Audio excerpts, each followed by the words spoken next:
મેંદરડા તાલુકાના ખેડૂતો દ્વારા ઇકો સેન્સિટિવ ઝોનનો આ વિરોધમાં રેલી યોજી મામલતદારને આવેદનપત્ર આપ્યું છે। આંબેડકર પાદર ચોક ખાતે બોડી સંખ્યામાં 21 જેટલા ગામના ખેડૂતોએ સરકાર વિરુદ્ધ સૂત્રોચ્ચાર કર્યા છે। રાજ્યમાં સિંહોના ગીર જંગલ બોર્ડર વિસ્તારમાં સરકાર દ્વારા eco sensitive zone notification budget બહાર પાડવામાં આવ્યું છે, ત્યારે ખેડૂતો સહિતનાઓ આ રાજ્ય સરકાર સામે વિરોધનો વંટોળ ખૂબ મોટા પ્રમાણમાં ઉદ્ભવ્યો છે।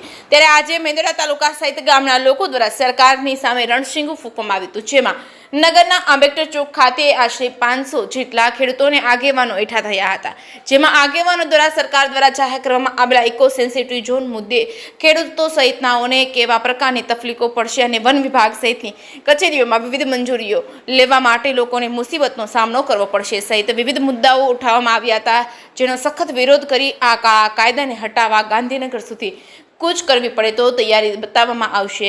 જાહેર સંબોધન બાદ મેંદરડા નગરના રાજમાર્ગો પર ખેડૂતો અને આગેવાનો સહિતનાઓ દ્વારા રેલી સ્વરૂપે વિરોધ નોંધી મામલતદાર કિશન ચાંદલિયાને આવેદનપત્ર પાઠવી મૌખિક રજૂઆત કરવામાં આવી હતી। ઇકો ઝોનના કાયદાને હટાવવા રજૂઆત કરી છે। જેકેસિંહ ગુજરાતી સાથે કમલેશ મહેતા, મેંદરડા। આજે ભારત સરકારે જે 196 ગામમાં ઇકો ઝોન લગાડ્યો છે, એ 196 ગામમાંથી મેંદરડા તાલુકાના 21 ગામો આવે છે। આ 21 ગામના ખેડૂતો આજે સૌ આપમેળે ભેગા થઈ ભર બપોરે ભર તડકાના પાણી પીધા વગરના આજે પાદર ચોકથી 3-4 કિલોમીટર ચાલીને આજે મામલેદારને આવેદનપત્ર દેવા માટે આવ્યા છે।